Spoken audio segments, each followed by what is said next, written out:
All right, before we get into today's episode, I got to give a big shout out to Dennis Sullivan, who is the newest patron and supporter of the show on Patreon. If you don't know what that is, it's a way for listeners to be able to help financially support the show, keep it going and growing.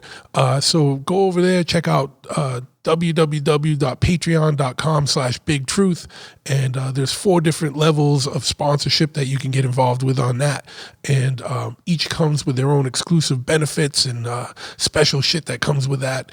So check it out, patreon.com/bigtruth.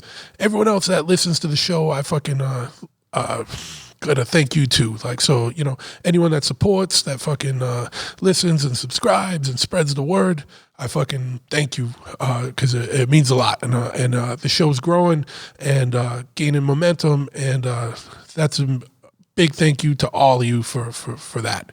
Now, if and you know where I'm going with this, if you listen to this, if you got a dirty dingus and you got fucking hair everywhere down there, clean that shit up. Check out manscaped.com. They got a razor called the Lawnmower 3.0. And you know what I mean? It'll take you from looking like Shemp to looking like fucking Mo. No, not Mo. Curly. You don't want to be a Shemp. You want to be a Curly, right? So just fucking get the Lawnmower 3.0. It's a scientifically researched and developed razor that has these special ceramic blades that are nick and cut and abrasion fucking resistant down there, so you can go to town and you don't got to worry about fucking blood on the fingers from your ball sack, because no one wants to deal with that, right? No one wants to see that. That's bad blood right there. But no one wants a swampy grundle either. No one wants to deal with that either. So, summer's coming, humidity's coming. Get the Lawnmower 3.0 from Manscaped. They also got all kinds of different products to help groom you and help you clean, help you keep fresh down there. Check them out, manscaped.com. Use the promo code BIGTRUTH at checkout. You get fucking 25% off your order and free shipping. So, you just fucking win hard right there. So, go check it out. Also, if you are into CBD oils, or if you got some kind of fucking problems going on that are due to inflammation, you got problems sleeping, fucking anything, man, CBD fucking help you out. And if you're into that, you should check out my boys at CradleLakeClear.com. They got fucking super high-end fucking CBD, and it's full spectrum shit, dude. They sent me some. It's so fucking good. I've only just cracked it open and tried it the last couple nights. I tried the mint chocolate 1100, and dude, I slept like a fucking baby last night. I haven't slept this good in a long time, and I'm not even talking shit, dude. If I didn't believe in it, I wouldn't even acknowledge this shit. But check them out, CradleLakeClear.com. It's fucking good shit. It's organic, fucking natural, fucking it's all good shit, dude. It's not bullshit. There's the problem with like CBD and all these supplements is there's so many companies out there, and there's like fucking sketchy motherfuckers out there. These motherfuckers are legit. It's all clean shit. Fucking helps. Like, seriously, fucking work, dude. I slept like a fucking baby. And, CBD's legal in every state. There's no fucking, stuff in it to make you fucking weird or high or anything. So, it's all fucking good shit. Again, check them out, CradleLakeClear.com. Can't say enough about them. And if you use the code BIGTRUTH at checkout, you get 25% off there. So, you know what? Check it out. Like if you got problems sleeping, like I said, you got fucking inflammation problems, you got fucking soreness, whatever, check it out. It's going to help. Guarantee it. If you happen to have been in a motorcycle accident, I hope that never happens to you. But if you do, you need to check out lawtigers.com. They're motorcycle attorneys. They are riders, and they have 4 riders, and they specialize in motorcycle law in cases where there's been accidents. So check them out, lawtigers.com. If you go to Facebook and type in Law Tigers in your state, you will get in touch with the local office, which will, I'm sure if you went to generallawtigers.com or call their 800 number, they're going to get you in touch with the local office anyway. But skip the middleman, go to lawtigers.com in the name of your state on Facebook and get in touch with the local office. So if you're in Massachusetts, you type Law Tigers Massachusetts, and guess what? You'll find the Massachusetts office and their contact information there. If you are into fucking vans and fucking stoner doom fucking music and choppers and fucking drugs and fucking serial killers and cult activities and weird shit like that, you need to check out Heavy.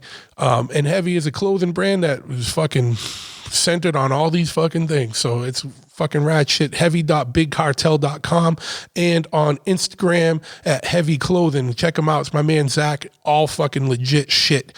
And while you're looking for clothes, check out amerthamia.com. Two of my good friends run this company. It is 100% legit, run by two of the most fucking stand-up dudes I know.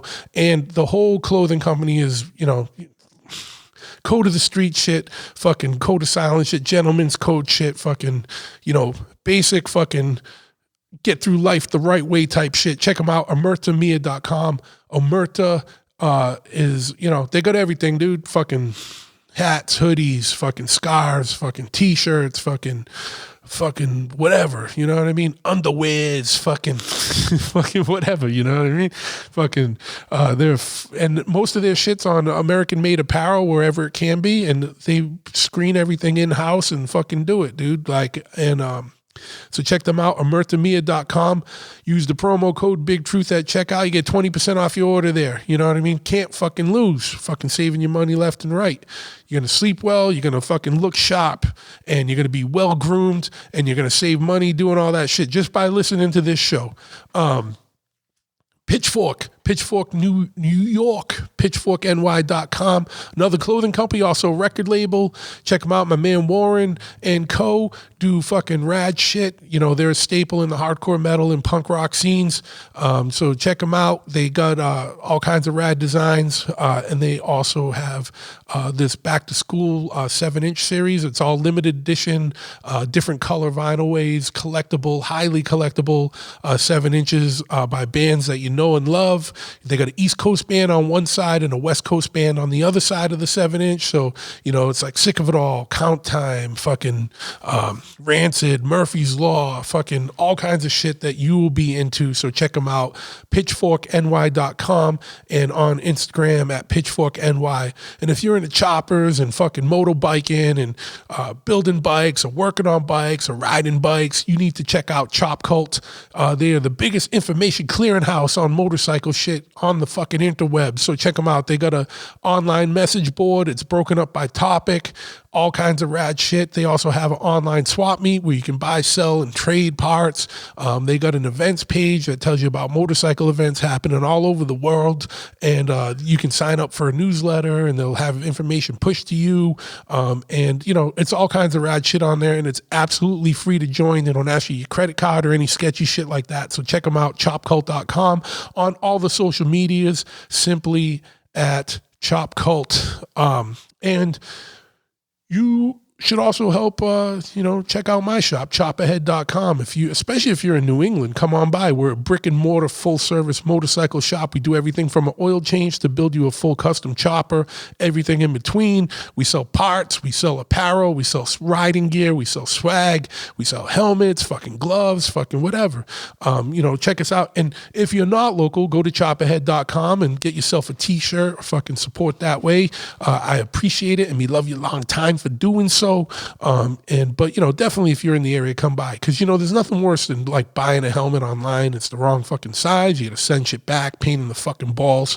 Come over here. You can try a helmet on and, know your size. And I got Simpson, I got fucking Biltwell, I got fucking Bell, fucking all the shit you want. So fucking give us a call. 508-995-6764 if you're local. Or even if you're not local, motherfuckers call us all day. Go online, www.choppahead.com. Any part you want, dude. You need a Thunder header, fucking exhaust, or a Bassani exhaust, or fucking, you want an S&S motor, whatever the fuck you want. Fucking Baker 6-speed transmission. We're set up with everybody. If I don't have it on the website, I'm not like a full-time web guy. Just give us a call. I can get it for you. All right. And last but not least, check out bigtruthpodcast.com for more information on the show and access to all the fucking episodes. And without further ado, let's get right into it.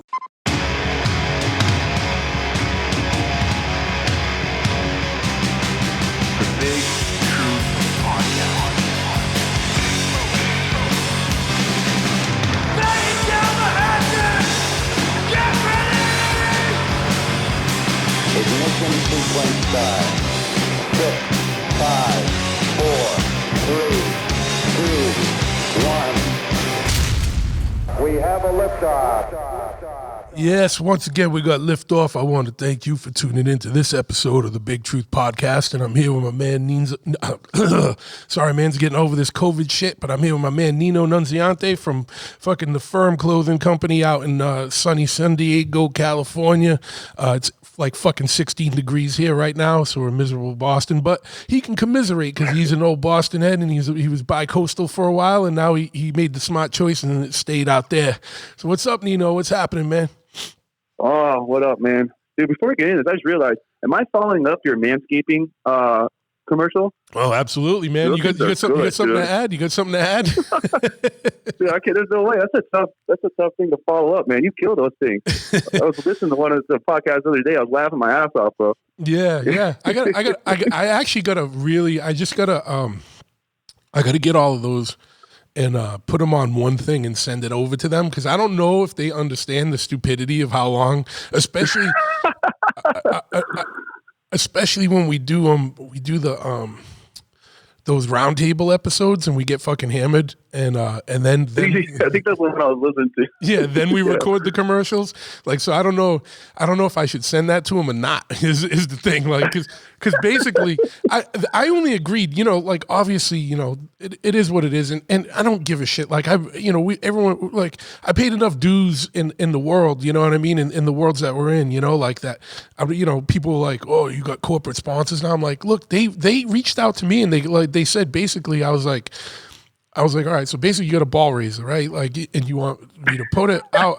But they were like, you can go as wild style as you want. They didn't say that exact words, but they were like, you can go as crazy as you want, and there's no censorship. They're like, we're not an uptight company. Like, just be funny, say whatever the fuck you want. And I'm like, all right. And dude, they're fucking everywhere. Like, I see the commercials, I see them like on billboards. I'm like, they're fucking everywhere. Even they got on the Big Truth podcast. I'm like, yeah, like, shit's hilarious. Yeah, I mean, even with a beanbag and a yeah, whatever. Like, yeah, and the thing is like I just make those up. I put myself on the spot, and I'm not like a comedian. I'm not a what do they call that shit when people do stuff like on the fly? Improv. Yeah, I'm not an improv person. I'm not a theater person. Nothing. But I always make it. I'm like, all right, shit, I gotta do a commercial, and I don't write any shit ahead of time. I just none of them, like none of the commercials that are on this. Most of them are just shit from my friends, and then and I just freestyle it all. I don't have any scripts or anything to go over, so that's why I'm always kind of stumbling through them and trying to think of some shit in the last minute. But the Manscaped ones are funny, but I'm running out of metaphors for what a fucking dirty dingus looks like. You know what I mean? So. Motherfuckers out there. Anything ever doesn't work out, let's go to that. Yeah, fucking, you had a career there. Yeah, feel free to fucking send them in. I opened that up before, and I got a bunch, and I used one of them. Someone said looked like a fucking wad of gum kicked around the floor of a barbershop or something like that. And that was a good one. It was one of the people on my Patreon, and I forgot exactly who it is. So I'm sorry I'm not being disrespectful. I'm just being full retard right now. I got COVID brain. I'm gonna blame it. I'll blame everything on COVID. I'm just coming out of it. I just get out of quarantine. It's stupid. But I mean, I get it. How was your COVID? So mine was fine. Like, and I know it affects everybody differently. So there's no disrespect to people that got it really bad or had other shit. It's a real dumb story. Like, I started getting a sinus infection is basically what happened. And I So I stopped going to my tattoo shop because, you know, one of my best friends has a lot of medical issues, and he's going through dialysis and kidney shit going on right now. So I didn't want to, you know, I was like, I don't know. So, but I got 2 tests that week and they were both negative. And I called my primary. This is a dumb story, but this is just so people know like what's up, because I so many people hit me up about it, and big respect and big thank you to everybody that checked in and made sure I was doing good, and people all over the place, people I don't even know personally were checking in, so I appreciate it. Much love, thank you. I definitely grateful that motherfuckers give a shit. Like I don't know why you do, but thank you. Yeah, I appreciate it. You know, and it's not lost on me that you know, and I'm grateful for that. So thank you everyone that checked in. But that said, so then I called my doctor and was like, hey, I need to get some antibiotics. I got a sinus infection. And I went in and they were like, oh, well, you know, did you get COVID tests? And I was like, yeah, I got 2 last week. I got one on Tuesday and Friday. They were both negative. They're like, well, why are you here? Well, let's do another one. I was like, all right, whatever, milk my insurance, whatever it is you're trying to do here, that's fine. I don't give a shit. Just give me my thing so I can get out of here. And I leave, and then they call me back the next day, and they're like, oh, no, you tested positive. I was like, what?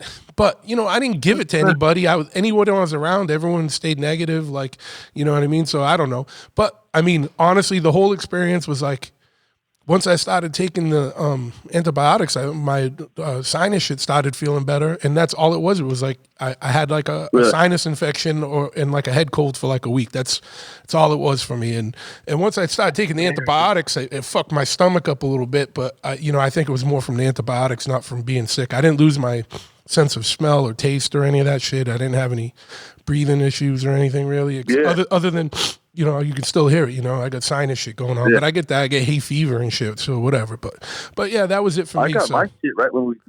Sorry. Oh, go ahead. Yes. No, I got my shit right when we dropped the shirt, and fucking. I didn't lose the taste and smell. I was around 2 people that had it. I was like, oh shit. Yeah. And then I started like one day I was just like tired as shit. I was like, I don't know, maybe I'm hungover. And then the next day I was still really fucking tired. And then the third day I was tired and I started feeling sick. And then I found out that I was around a couple people. I'm like, shit. Yeah. And I work like in, luckily those days I wasn't working, but I work in bars and stuff, and definitely can't be around anyone. So I went and did the rapid test, and they told me like, yeah, I didn't know they could actually tell you like, nah, you got this 2 weeks ago, you're almost done. They're like, no, you probably got this like 2-3 days ago, and you got to quarantine for the next, 2 weeks or whatever. And that was the worst part, sitting inside like a fucking creature for 2 weeks, like, you know, not leaving your room, just figuring out something to do. Yeah, I know. It's not running out of stuff, you know. You need something, like, fuck, what do I do? Call someone to bring it to me, and then you treat you like a creature, and then just leave it at your door, don't even say hi. I'm like, fuck, man. Yeah, I know. It's like you get the plague, you know. Like people are painting a red C on your door and shit, like so. Exactly. Yeah, but you know, it is what it is. I mean, we're still in it. I know it affects everyone differently. It's a weird one because some people get it light like us, where it's like, fuck, this is just a nuisance, and some people are fucking on respirators and dying and shit. So it's no rhyme or reason to it. I mean, I think it, you know, it definitely helped. And this is the public health message, motherfuckers. Like, I've been going to the gym 5 to 6 days a week ahead of that. You know what I mean?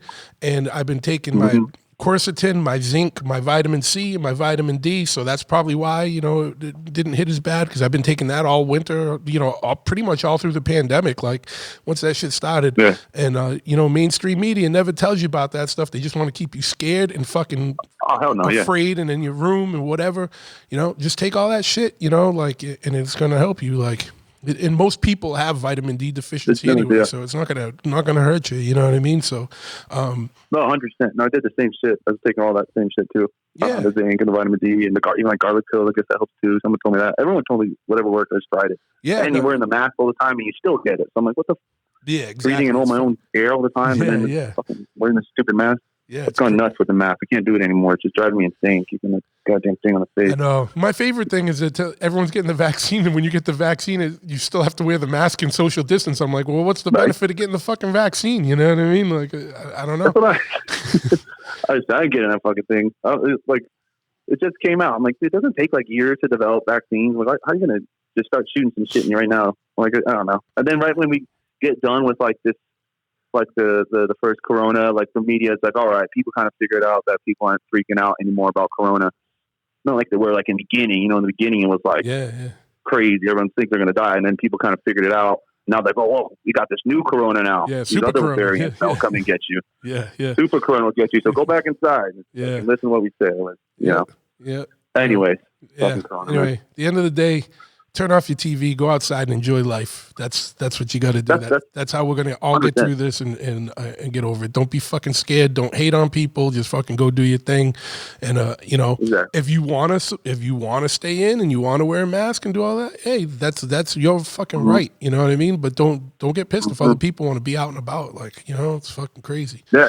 But anyway, that's neither here nor there. But so you got a clothing company. Looks like we're getting towards it. Yeah. Oh, and just to follow up, so what I was gonna say is, if you got a good fucking thing about what a dirty dingus looks like, if you got a good metaphor for that, shoot me a message over at bigtruthpodcast@gmail.com. If I use it, I'll hook you up with a prize pack or some shit. And make sure it's funny and make sure it's one that ain't been used already. But yeah, so Nino runs a clothing company. He owns a clothing company that's pretty fucking badass. You can tell it's definitely punk and hardcore and skateboard and surf and motorcycle inspired, and it's called The Firm Clothing. And if you haven't seen it, we just did a collabo design. You can get it up on his website, but we'll shout all that out. But it was I don't do many collabo things, but this one just seemed to make sense because you can tell right off the rip, real recognize real, that it was like-minded individuals behind that, and so I was down with it. But yeah, why don't you tell us a little bit? You were super cool, man. It's like the whole process with it. Cause I've worked with other people. I mean, dude, honestly, my first pitch for a collab was right when the Firm opened. Yeah, Slapshot was playing, and I talked to Choke on social media, and that was the first person I had to try to collab with. I mean, I love Slapshot, like one of my favorite bands. I made this sick ass design. Yeah. Choke's just not an easy dude, he's a scary fucking dude too. He's like, no, come up with something else. Otherwise, forget it. I'm like, oh shit. But then I talk with you, and you're so cool about it, man. I really appreciate you, man. Oh, yeah. Because I've been a fan of the line for a long time, and what I really liked about us is like fucking Choppahead's pretty cool. You can tell it's like it's a DIY thing, but you definitely have like your connections in the music. Like I honestly found Choppahead through just seeing it on banners, like seeing I think like Roger wear a flip up Choppahead hat, and I was like, oh, that's pretty fucking cool. And I saw some other shit, and that was kind of one of my methods with the business, and just one of the things I wanted to do. I always thought it'd be cool to see like bands that I like wearing my gear or whatever. Yeah. But I noticed that I'm like, oh, this is cool. And then I fucking started finding out. That was years ago. I think even before that, I saw like a Blood for Blood collab that you might. I think didn't you do? There's a Blood for Blood collab like a while ago or something, right? Yeah. So for our 10th anniversary party, we had Blood for Blood and Wisdom and Chains play the show, and we did a collabo shirt. And it had the Blood for Blood skull, and it said Choppahead on it. And then on the back, it said, our kind just ain't like you. And, or our kind ain't like you. And it just said Blood for Blood, X Choppahead. No, I thought it was sick. And that's like one of my favorite bands ever. Yeah. Got that tattoo actually on my neck. Yeah. And then I got, and then like all of my favorite bands started popping up more. I'm like, this is cool as shit. And then it's like logos and the whole kind of thing. So I was like, man, it'd be so cool to do a cool collab with these guys. And kind of similar. If you could wait for us to cross, from West Coast to East Coast. All my friends and everyone that bought it and everyone that hit me up like on social media, they were so stoked on it. And that particular shirt, like it's got, I can't remember how many I got a bunch out right now, but that one, like when it came out, that one sold the quickest out of anything I've dropped. Cool. Like fucking almost ran out pretty soon. I'm doing some more now in another batch done. But yeah, it was people are stoked on it, and there's people from all over the country too. You get a lot of Massachusetts people, New England people, but there's people from Ohio, Florida, Iowa. Like people are into it, so I liked it too. It's the first time I used that new logo with the skull and do with the bat and the flip up hat, and then I was like, when I saw the ape shit one a while ago, I'm like, that's a cool fucking cool little logo. Because that's like it's cool how you're able to do the chopper shop, but it's also other things. And that's kind of like how the firm is. The firm's actually a tattoo shop as well. I just can't open it because fucking COVID crushed us, and it's been a minute trying to get back on the feet or whatnot. But it's cool how you kind of helped your brand grow with your connections and music and shit like that. So yeah, and it wasn't intentional. It just shit just happens. You know what I mean? And it's like I got I've been a lifer in punk and hardcore and just shit just manifested like that. It's funny too, because a lot of these bands that are friends of mine go on tour and they go to Europe, like they all hit me up for extra Choppahead merch because they end up like giving it away because like dudes like try and like literally like when Blood for Blood was on tour, Ian was like, yeah, dude, I had to give like so many people said I had to give the shirt off my back to some kid in Russia that was going fucking crazy about the shirt and stuff. You know what I mean? And so it's like funny. It's like, I'm like, I don't know if people think we're like a hardcore band out there or if they just know what's up. You know what I mean? It's a weird thing, dude. But you know, it is what it is. But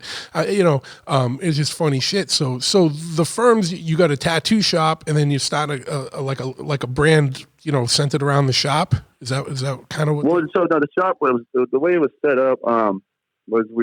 It's equally an apparel line, lifestyle apparel line, whatever you want to call it, as much as it is a tattoo shop. But it was the first thing was getting the brand, getting the clothes out there, getting the apparel moving, and then the next step was the shop. And then COVID hit.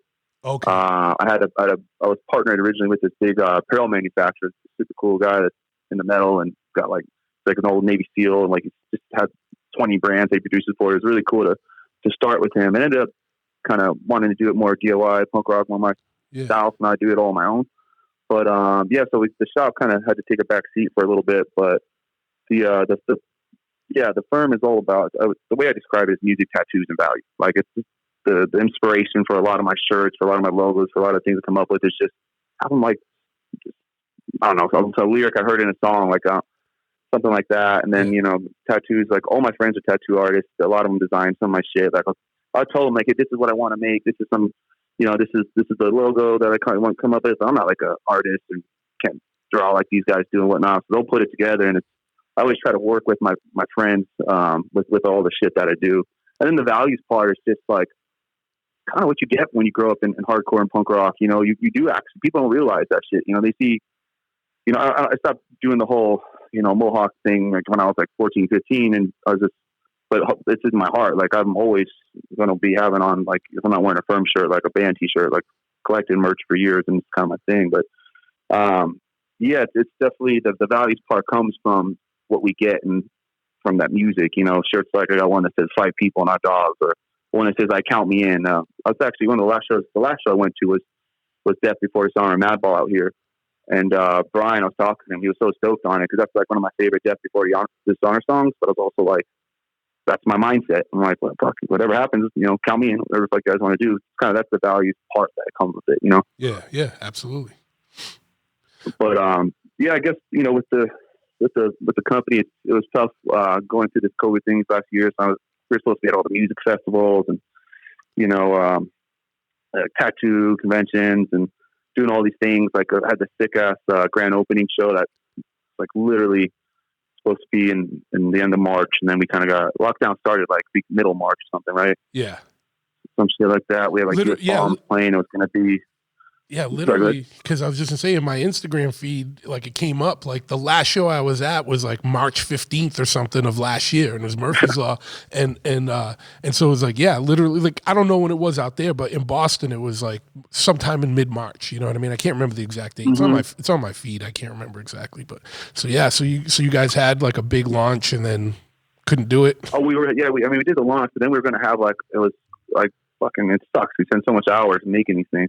It was like a punk rock fashion show, fucking grand opening at US Bombs playing, at all this shit set up at this fucking venue that I love out here, and fucking everything got shut down, and had to kind of do the social media, e-commerce, like that avenue and whatnot. But it was cool, man. People like when you see the clothes or whatnot, they love it. I get orders from all over the world, and everyone that's ever ordered a shirt or everyone that ever hits me up, like I'm so appreciative of all of them. And I think that, like, to me, like with this thing, it's just about making cool stuff that I like, really, and that I think it's super cool when other people like it, or if I see someone wearing my shirt or something.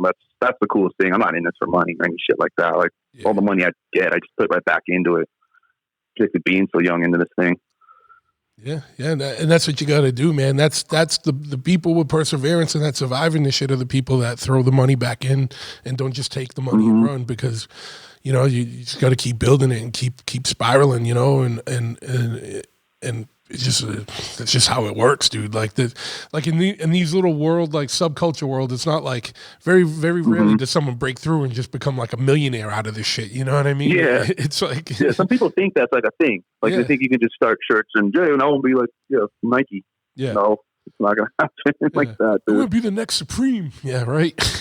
Yeah, right. Everyone, that's like everyone's thing. Supreme always comes up. I'm like I know who they are, but I guess they did it. I don't know, like really quick, but I've never had anything from them, but yeah, I see it everywhere. So. Yeah, there's something right there. But I mean, with you, because you have tattoo shop as well. How's your shop holding up and doing with all this right now? I mean, right now everything's fine, but like the state shut all the tattoo shops down for a few months, and that sucked. You know what I mean?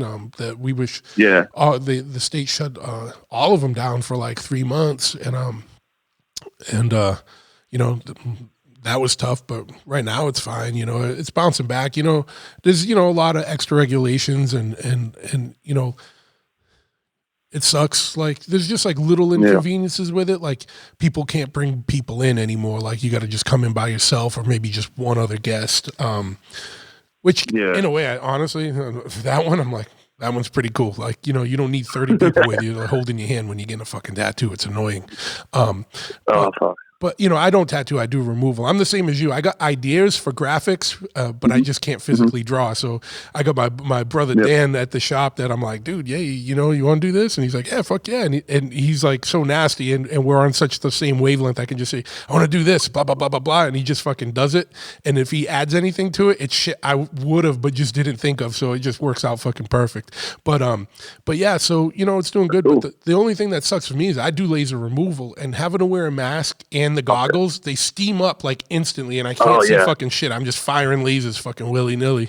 I'm just kidding. But it makes it super hard. I got to stop and go a lot. I got to stop, lift up the goggles, look, let them fucking defog, and then come down and laser some more and shit. It's just a pain in the balls. It's like wearing sunglasses. It's like the same shit. That's the most annoying part. When you're wearing sunglasses and you got the mask, it just fogs everything up, and it's fucked. Yeah. But I get it. Yeah. Have you ever got laser removal? Oh yeah. I lasered myself like just to go through it. I've never done it, but I heard it's fucking brutal. And yeah, it's different for everyone. Like, it's weird. It's like tattooing. Like some people, they sit and they're like, I don't feel anything, and then some people are fucking.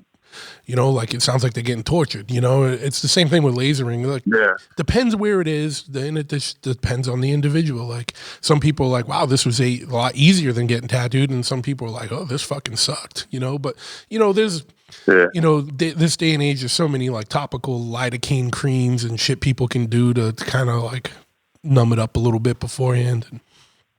I guess that's true. I used to have a cryo chiller, which just blew cold air, like super cold air on it, and people just found that as annoying as getting the lasering. So I ended up just getting rid of it because it's an expensive machine, and it was just like, if people don't like it, it's not worth having this fucking.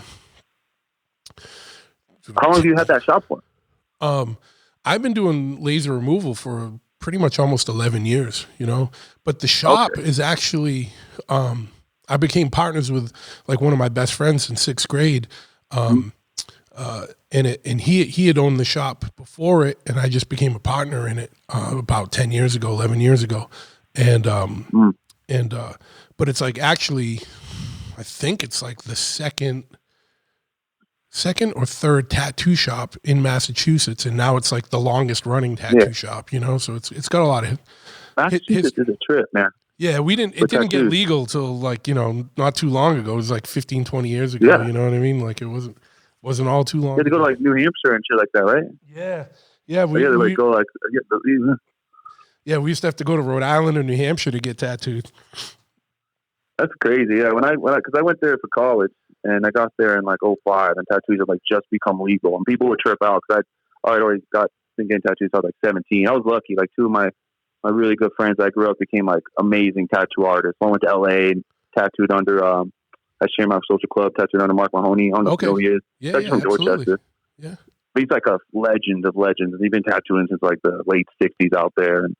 And then another one too. And so I've been just always around tattoos. And when I came there, I'm like, you guys barely just got tattoos legal now? I'm like, this place is a trip. And then they just started letting, like, you could just start buying alcohol on Sundays and stuff. I think it just started then, but it's been a while, but yeah. We're getting all these Puritan laws fucking repealed finally. You know what I mean? It's fucking crazy, man. But there's no rhyme or reason to shit out here. It's just ridiculous, you know.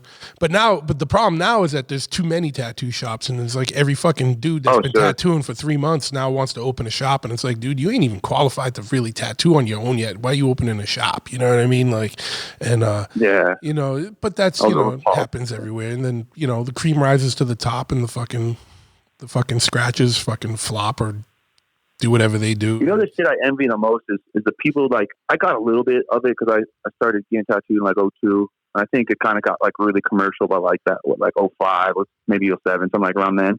But I envy the people that got tattooed and it was still about, like, you really were an outlaw, you really were an outcast, like you really weren't trying to be a part of society. And that's why I love punk rock and hardcore and metal so much, because I didn't want to be a part of the mainstream and that shit. And that's why I always loved tattoos. I mean, I started designing tattoos when I was like, I remember like 4th or 5th grade. I drew my first one, and I just was obsessed with them.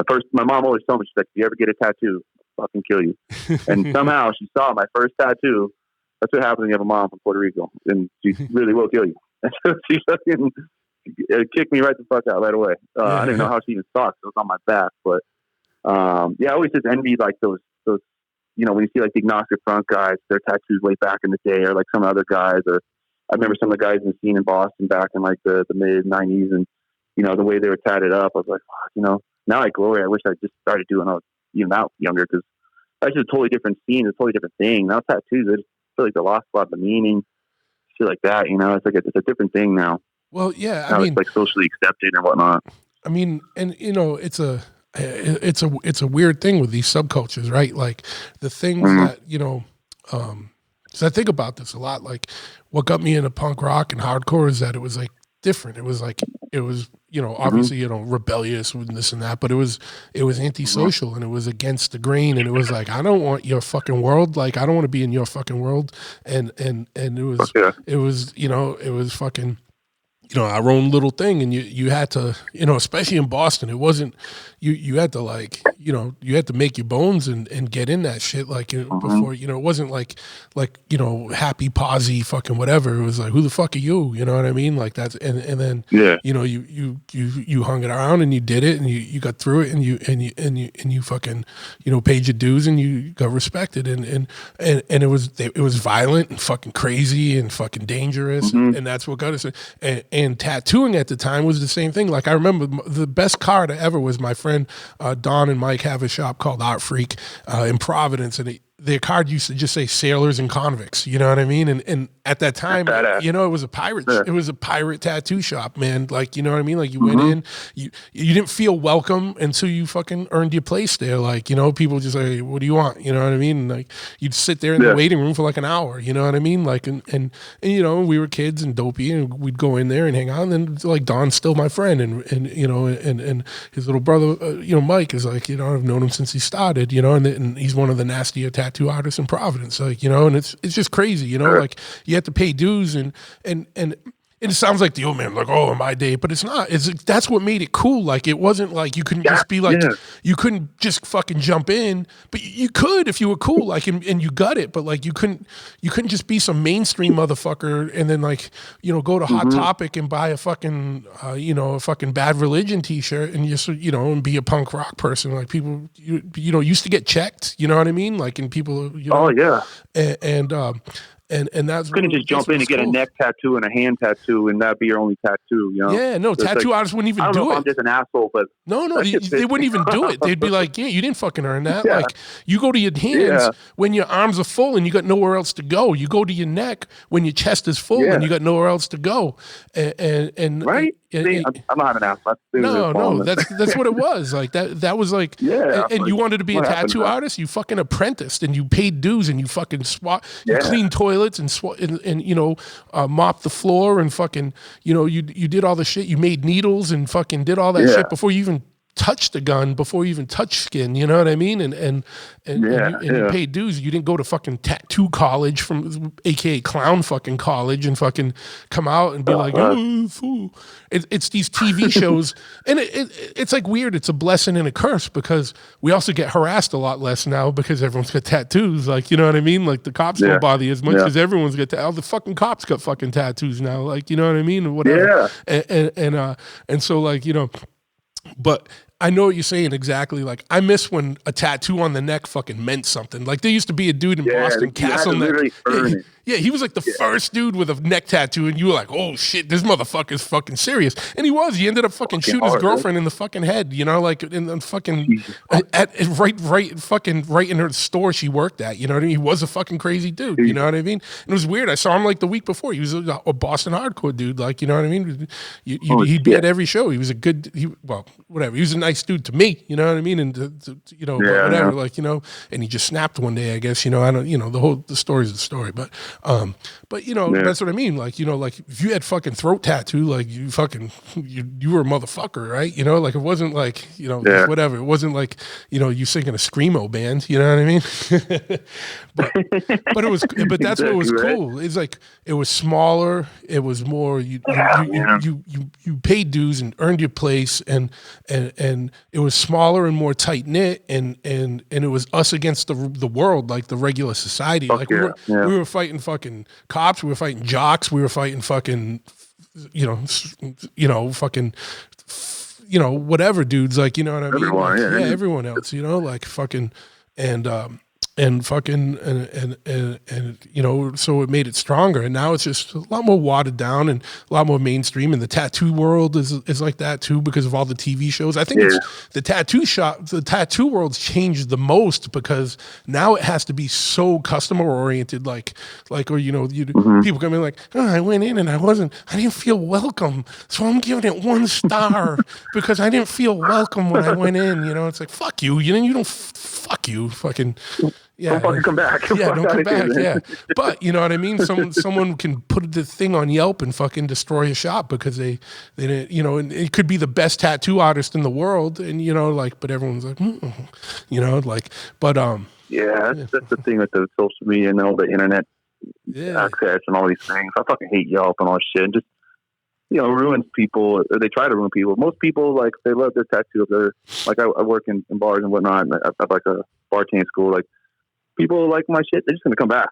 You know, for some reason something happens, then they go complain. Everyone's got something to complain about. Yeah. You're not hearing overwhelmingly. When someone's wicked stoked, they're not usually posting. It's more when they're pissed off about something. And you know, most of the time when you look at someone who puts negative reviews out, you look at all their shit, and that's all they're doing is bitching about everything. But you know, some people don't see it, like, you know, and it's like, you know, it's you know, people. It is, people are 100%. Weird, yeah. and how it is. But there's no more code of conduct or like code of doing things anymore. When the mainstream gets into things and waters it down, like used to not ever do everything. That. Everything's out the window. Yeah, that's what I miss. Yeah.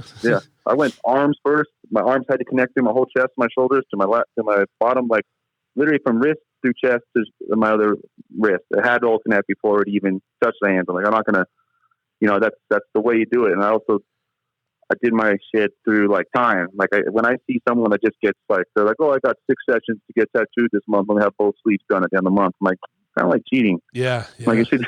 You got to go through, you know, you piece it together, and I don't know, like, I didn't realize I was doing it, but with me personally and some of my friends, like, it's kind of just get tattooed throughout life, and then at the end of the day, like, your timeline of life is actually tattooed on your skin.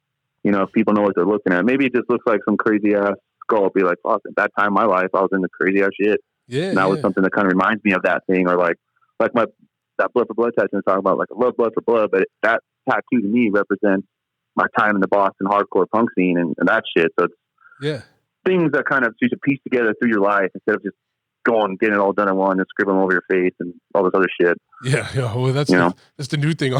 My favorite memes are the ones that like show like you know, the new like rap dudes with all the scribbles on their face, and they were like, This Oh my dude, God. it's like this dude looks like he fell asleep at like he was the first dude to pass out at a party type of shit. Like, and it does, dude. Like those always make me laugh because like when we used to just draw over each other's face or someone passed out. You know what I mean? Like that type of shit. And that's what it looks like. Absolutely. But yeah, man. It is. And all these things, things change, man, but fucking it's still like there's still the cool thing about everything is that there's still people involved in these worlds that carry on the traditions, and that's the important shit. You know what I mean? And because these cultures are based on a tradition and rites of passage and how shit worked, and you can cheat and skirt around shit, and or you can do shit right, and when you do shit right, you're gonna get way more out of it than if you just fucking cheated and skirted around it. It's like that with motorcycles now too. It's crazy, man. There's so many fucking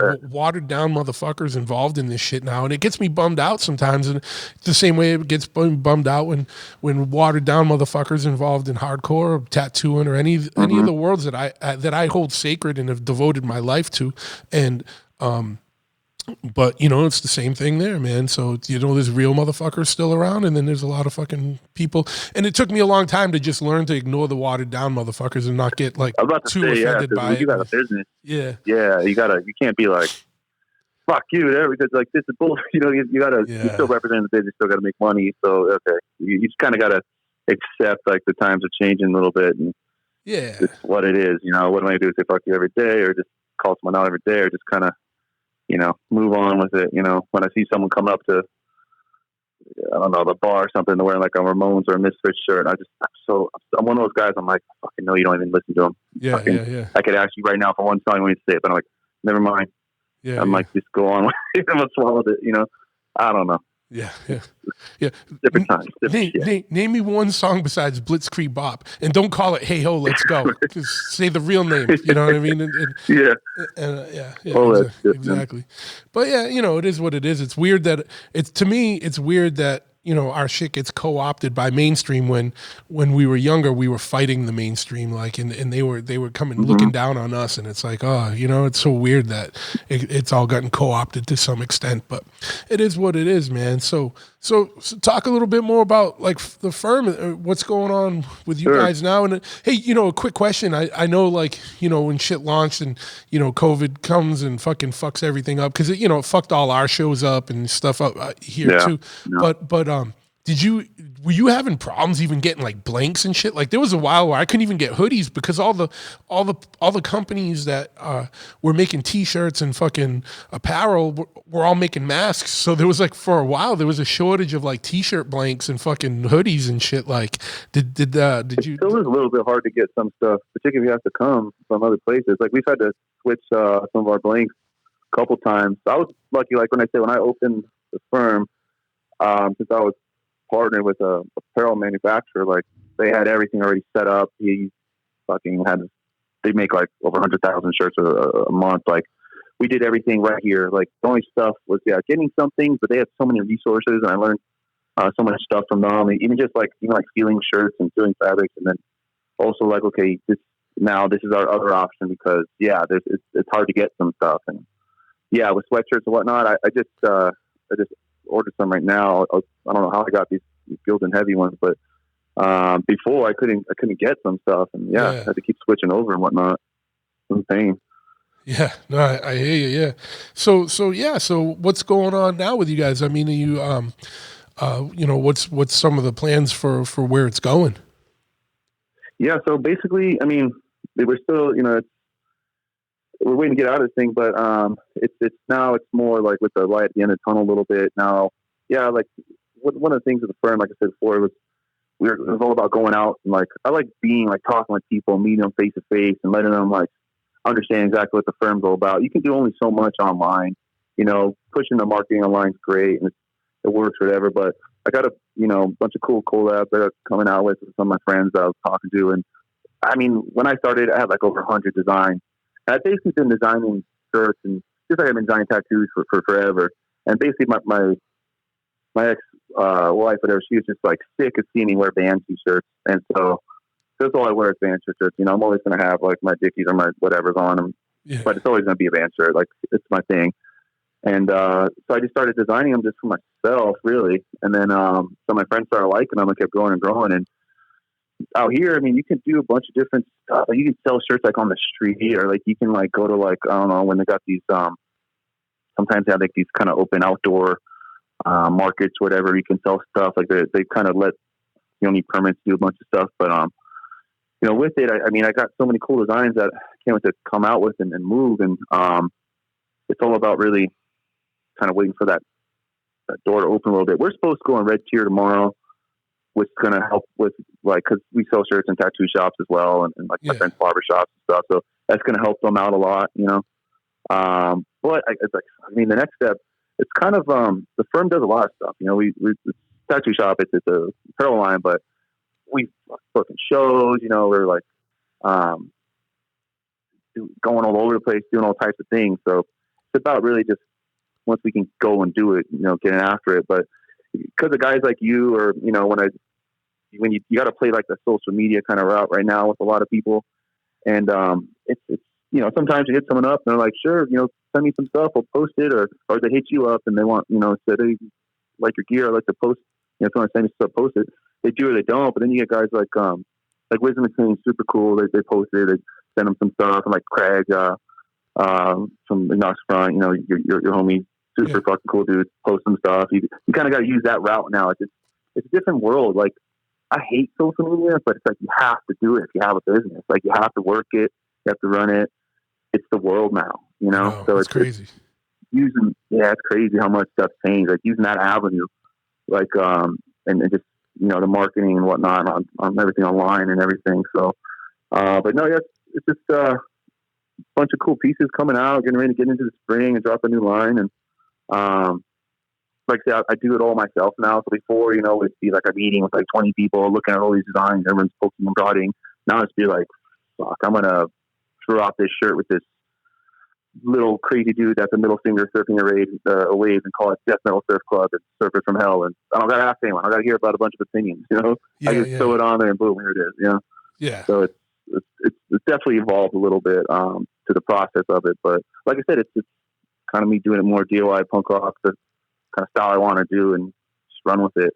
But yeah. I mean, I think it's a cool niche, man, because you like, it's like say you could, your shit will fly at like with like the hardcore and punk rock crowd. It'll fly with like the tattoo crowd. It flies with like the motorcycle crowd. It flies with like probably the skate and surf crowd. Like, you know what I mean? Like it's you know, it's multi kind of faceted, you know. And what I liked about it is like, you know, like I know you came from a hardcore sensibility when I saw the designs and stuff, but you know, it had like a total like your site and all this shit has a total kind of like Southern California feel to it, you know what I mean? And but yeah, totally. But it still has, you know, I don't know, like it was still like I didn't know at first that you were like, you know, originally like not originally, but that you were involved in the Boston scene for a while too. Like, so, you know, that's probably, there was probably something underlying about the way the things were that like resonated with me. You know what I mean? I was like, cause you know, I was like, 100%. This dude don't look total California, you know, that shit don't look total California. You know what I mean? I was like, I'm the only half Italian, half Puerto Rican, I think, ever to be here. Like, if you go to Boston, everyone's Italian or Puerto Rican or both, or Portuguese, shit. But you know, it's the normal thing here. I'm like, I mean, it's out there, but here it's like totally different. But 100%, man. The influence is it's and just how I am in general. There's definitely a lot of that Boston myth. You know, Boston's a hard fucking town. Like, but that's in Dorchester. You know, growing up in the scene back in the day, it was thinking of those '90s, and you know, it was hard as fuck. It was violent. You know, there's no cameras everywhere. People beat shit out of you. You know, fucking you go on the fucking red line or the orange line, and you're fucking wearing all your shit. Someone's gonna fucking say something. It's just, you know, how many of them is there? How many of us is there? How are we gonna do this shit? You know, it's funny too when we were talking. When we were talking before, and you were talking about hanging out at the pit at Harvard Square, I'm like, damn, dude, like I haven't been there. Like, you know, I don't know. I haven't been to Harvard Square in a long time. I try not to roll around that way too much anymore. Like, but like, you know, it's just, you know, times have changed. The Republic of Cambridge now, right? Yeah. And fucking, I just remember like so fun just hanging out there and going to fucking record stores like Second Coming or Kids Will Have Their Say, all that shit when shit was still around. Fucking, That was like, that's the thing that these kids just, I don't know if it exists. I don't know if they do it anymore. Like my whole life, like I was born in Boston, like right in Boston, like it's Beth Israel, whatever, the one that's like a mile from Fenway Park. Yeah, Beth and Israel. So I definitely never really felt like I fit in totally with it. Like they didn't have the accent, and I was right up from the bat. Like I was always an outcast. I was not trying to be a part of the society or whatever. But with Boston, man, it was just there's something in the water there. I don't know what it is, but growing up there until I was about 13, because my mom lived in California, so I did the bi-coastal thing, and going back and forth from the two different places like night and day, because all I did was skateboard and go to shows, and I was 100, like my whole life was, and it is still now. I mean, to a certain extent, but it's I was the scene, that there was a scene. I don't think these kids have a scene. Like to find out about a show, you had to go to like, Newberry Comics and see the flyers. Or you had to like go to a show and get a flyer. Yeah. To socialize, you had to socialize. Yeah. You couldn't just be on Facebook. Like that. Like if I wasn't at the pit or if I wasn't at Copley Square, that's another place that I really like because I go skate. There's a lot of good skate spots around there. Yeah. If I couldn't do that, then I feel like I was missing out, and I didn't know what the hell was going on. And then, the matinees back then at the Rat in the Middle East and DIY shows. You got shows at 2:00 in the afternoon. You go see the Business and the Bruisers, and plus all the local bands, the Dropkick Murphys back when they started, and the bands. I don't think like people remember like the Trouble or Showcase Showdown or shit like that. But you could see these bands and still be home by like 7, 8 o'clock at night. Your parents would ever question what the hell you ever did. My dad, I don't think even knew what the hell I was doing for a long time. I think Messi figured it out a little bit, but that was just something that I don't think exists anymore. Like I've never seen a show at like 2:00 and like a flyer or like anything posted for anyone playing like that or those kind of things. But I mean, the Boston scene was it still plays a big factor in my life because there's still a lot of stuff I listen to and whatnot. The bands those times, like I mean, by 13 I was in a band, I was booking shows, I had a zine. I was learning so much more than a kid should learn at that time because I listened to the music and I read the lyrics and I get the background. I didn't watch the news. I'd go buy a book and read it and learn like really why you should hate the police, really what the problem is. It's not always like every cop's bad. I'm not one of those people. Like I know that there's good cops and there's bad cops, and I know, but more essentially, I know what the system's really about and how fucked the system is. And from the music, I learned it at such a young age. So when you protested against the police when you were like 13, 14, what I was doing here in California, I was doing out there in Boston, and whatnot. It wasn't to take a picture and post it on social media because that's actually what you believed in, and you learn it through being out and through listening to the music and whatnot. So I mean, the last thing you wanted back then was to have your picture taken at one of these fucking things. Like you were like, fucking, don't show me, motherfucker. Don't take a picture of my face, motherfucker. Yeah, 100%. Let's go masked up. I'm not trying to get the fuck. I'm trying to get post myself and show them what the fuck I'm doing and get me rolled by myself. That kind of shit. So, I think we must have been at a lot of the same shows. Oh no, absolutely. At that time in the mid '90s to late '90s in Boston, there were so many bands, there were so many shows, and I'd book a show. I remember the first show I booked was at the VFW in the North End. It's actually gone now, and I didn't know that they started booking shows there afterwards. But it was like the day I booked it, there was like 3 other shows.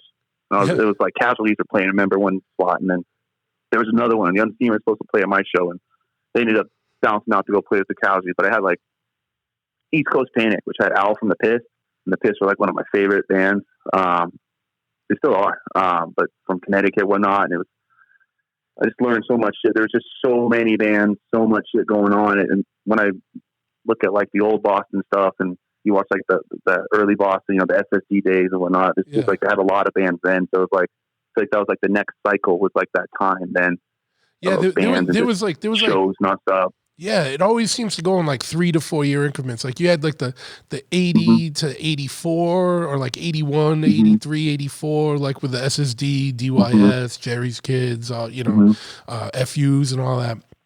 And then like the mid 80s to late 80s to like the 86 to 91 shit, like where it was like, Wrecking Crew and fucking Maelstrom and, like, so Slapshot, and all that shit. And then there was like the 90s shit like that happened after that. You had like, your 10-yard fights and all that shit. And like you said, like, Unseen, all More that punch and everyone, yeah, there was all kinds of crazy, there was like all kinds of changing of the guards, like, and that happens everywhere, so it's weird, just like the different time frames. And I always like got mad that I missed that first wave. I was in the second wave, and I was like, man, dude, if I was only a couple years older, I would have been able to see fucking, You would have been at those SSD Black Flag Murder Threat shows that you just read about and you see about. That I just had like a third generation photocopy of the flyer from and just wishing I could have been at that show and fucking, All right. Yeah, and so, who's